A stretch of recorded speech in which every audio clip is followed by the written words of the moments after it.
नमस्कार, स्वागत है आपका। आपके साथ मैं हूं अमित गर्ग शुक्ला। यूपी में बिजली कर्मचारियों की हड़ताल पर योगी सरकार सख्त है। ऊर्जा मंत्री एके शर्मा ने साफ कर दिया है कि अगर लाइन काटने वाले पकड़े गए तो उन पर कार्रवाई जरूर होगी। सरकार बातचीत के लिए तैयार है। कई संगठन सरकार के साथ हैं। यूपी में बिजली कर्मी कल रात से 10 बजे से 72 घंटे की सांकेतिक हड़ताल पर हैं। इस दौरान सरकार का कहना है कि सरकार बातचीत करने के लिए तैयार है। बाकायदा ऊर्जा मंत्री की तरफ से प्रेस कॉन्फ्रेंस की गई और ये कहा गया कि बातचीत के सारे दरवाजे खुले हैं। कई संगठन सरकार के साथ हैं। क्या कहा ऊर्जा मंत्री एके शर्मा ने प्रेस कॉन्फ्रेंस के दौरान, वो भी आपको सुनाते हैं। कुछ विद्युत कर्मियों ने ही जाकर के तार और हमारे फीडर्स को नुकसान पहुंचाया है। गन्ने का डंठा फेंक करके और पूरी लाइन बर्स्ट करने की कोशिश की गई है। लेकिन मैं इतना जरूर कहूंगा, जंगल में हो, आसमान में हो, पाताल में हो, हम उनको ढूंढ निकालेंगे। जो भी ऐसा कृत्य कर रहा है उसके खिलाफ कार्रवाई अवश्य की जाएगी। हमारे काम में विघ्न डालने वाले लोगों को भी पहचाने, उनसे सतर्क रहे, उन्हें इस तरह के अवसर, इस तरह का काम न करने दें। भरसक कानून अपने हाथ में लेने की आवश्यकता नहीं है, लेकिन उन्हें जहां तक हो सके वहां ऐसा कोई कृत्य करने से रोकें जिससे विद्युत आपूर्ति में बाधा पहुंचती हो।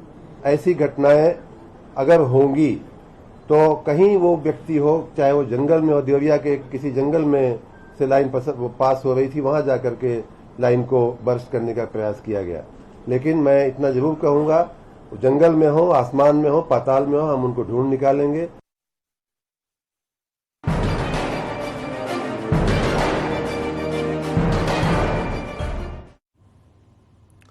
उधर संभल में हुए कोल्ड स्टोरेज हादसे में जिले के प्रभारी मंत्री धर्मपाल सिंह घटनास्थल पर पहुंचे और कमिश्नर को जिला उद्यान अधिकारी को सस्पेंड करने के निर्देश दिए। कोल्ड स्टोर चेंबर अवैध तरीके से बनाया गया था, ये बात सामने आई है। कोल्ड स्टोरेज मालिक के खिलाफ एफआईआर दर्ज की गई है। दोषियों के खिलाफ कठोर कार्रवाई की जाएगी। वहीं संभल कोल्ड स्टोरेज हादसे में मरने वालों की संख्या भी बढ़ गई है।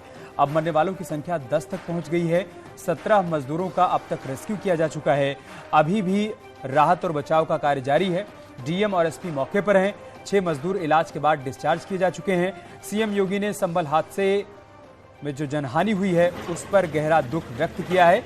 इन सब के बीच प्रभारी मंत्री यहां पर पहुंचे हुए हैं। उन्होंने स्थलीय निरीक्षण किया धर्मपाल सिंह ने, साथ ही साथ उन्होंने कमिश्नर को निर्देशित किया जिला उद्यान अधिकारी पर कार्रवाई को लेकर। 2 तस्वीरें हम आपको दिखा रहे हैं। एक तरफ हादसे के बाद यहां पर रेस्क्यू ऑपरेशन चलाया गया। एसडीआरएफ की टीम पूरी मुस्तैदी के साथ डटी रही और कई मजदूरों का यहां से रेस्क्यू किया गया। लेकिन इन सब के बीच 10 मजदूरों की जान चली गई है। सरकार ने इस हादसे को गंभीरता से लिया है। कठोर कार्रवाई की जाएगी, इस बात का आश्वासन दिया गया है प्रभारी मंत्री की तरफ से भी। और इसी कड़ी में एफआईआर भी दर्ज कर ली गई है कोल्ड स्टोरेज मालिक के खिलाफ।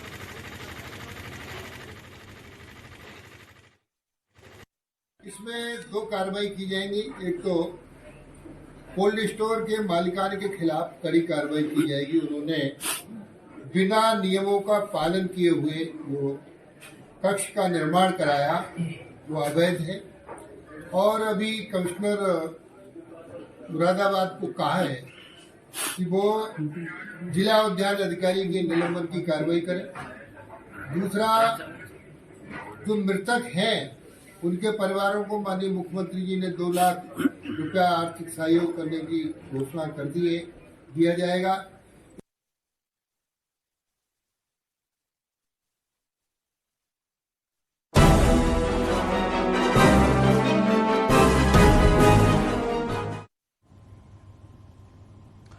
नोएडा के सेक्टर 75 स्थित एक सोसाइटी में 15 लोगों की कारों पर एक युवक ने तेजाब फेंक दिया। इस वजह से उन गाड़ियों के पेंट और शीशे खराब हो गए। युवक कारों पर तेजाब फेंकने का वीडियो भी सीसीटीवी कैमरे में रिकॉर्ड हुआ है। इस मामले को लेकर सोसाइटी में रहने वालों ने थाने में केस दर्ज करवाया।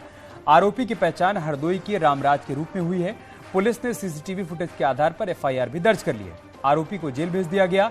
ये मामला नोएडा की कोतवाली सेक्टर 113 का है।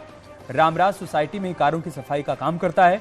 सोसाइटी के लोग उसे काम करने के तरीके से नाखुश थे।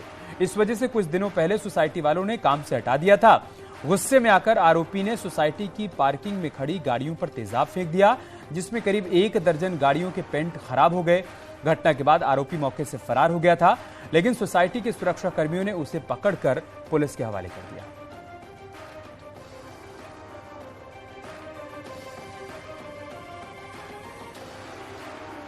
ये तस्वीरें भी हम आपको तब के दिखा रहे हैं जब वो कार पार्किंग के में जाकर कारों के ऊपर तेजाब फेंक रहा था। आप देखिए, एक के बाद एक कई कारों पर उसने तेजाब फेंका है। ऐसा करके यहां से भाग गया था, लेकिन बाद में सुरक्षा कर्मियों ने इसको पकड़कर पुलिस के हवाले कर दिया।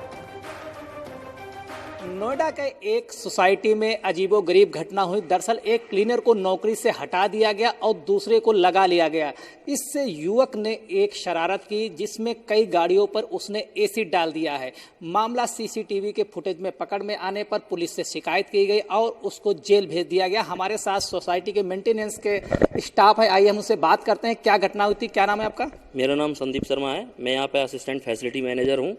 तो यहाँ पे एक रामराज नाम का लड़का था जो कि कार क्लीनिंग करता था। 5-6 साल से था वो लड़का, प्रेस का भी काम करता था। तो उसका 6-7 महीने से क्या चल रहा था कि वो क्या करता था, महीने में 28 दिन मतलब आता नहीं था, 2 दिन आता था। तो रेजिडेंट्सों के पास जाता था, वो पैसे मांगता था, इमोशनल करता था कि मेरी बीवी ये बच्चे बीमार हैं। तो रेजिडेंट्स उसे पैसे देते थे। बट हुआ क्या कि उसे एक दिन क्या किया, उसने एक स्प्रे बोतल में एसिड भर रखा था और उन्होंने 14 से 15 गाड़ियों पे कम से एसिड मार दिया। सीसीटीवी से लगातार मॉनिटरिंग की जा रही। 14 से 15 गाड़ियों पे एसिड फेंका गया है जिससे उनकी पेंट खराब हो गई है और रेजिडेंट्स का काफी नुकसान हुआ है। कैमरामैन मुनमुन के साथ संदीप पांडे, न्यूज 18 नोएडा। और उन्नाव में मकान पर बुलडोजर चला है, जिस दौरान भारी पुलिस फोर्स की तैनाती रही। एसडीएम की मौजूदगी में बुलडोजर की कार्रवाई हुई। नोटिस देने के बाद बुलडोजर का एक्शन यहां पर देखने को मिला। उन्नाव के बेहटा मुजावर थाना क्षेत्र का मामला है। दरअसल गंगा एक्सप्रेसवे की जद में आ रहे मकान पर एक्शन लिया गया है, उसी की तस्वीरें हम आपके साथ साझा कर रहे हैं। यहां कई बार नोटिस दिया गया, उसके बावजूद जब अतिक्रमण को नहीं हटाया गया तो आज बुलडोजर की कार्रवाई यहां पर देखने को मिल रही है। गंगा एक्सप्रेसवे का निर्माण हो रहा है। एक्सप्रेसवे जो कि मेरठ से प्रयागराज तक जा रहा है। उन्नाव में इस एक्सप्रेसवे की जद में जो मकान आ रहे हैं उनको खाली करने के लिए कहा गया और इसके लिए बाकायदा मुआवजा भी दे दिया गया है। लेकिन इसके बावजूद जब मकान को नहीं हटाया जा रहा था, खाली नहीं किया जा रहा था, तो आज पूरा प्रशासनिक अमला मौके पर पहुंचा और इन मकानों को बुलडोजर के जरिए ध्वस्त किया गया है।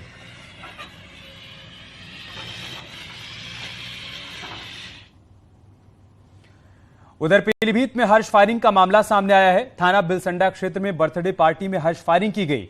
वीडियो वायरल होने के बाद पुलिस ने आरोपी के खिलाफ गंभीर धाराओं में मुकदमा दर्ज किया है और लाइसेंस निरस्त करने की कार्रवाई शुरू कर दी गई है। ये मामला पीलीभीत के थाना बिलसंडा थाना क्षेत्र के पिपरगहना गांव का बताया जा रहा है।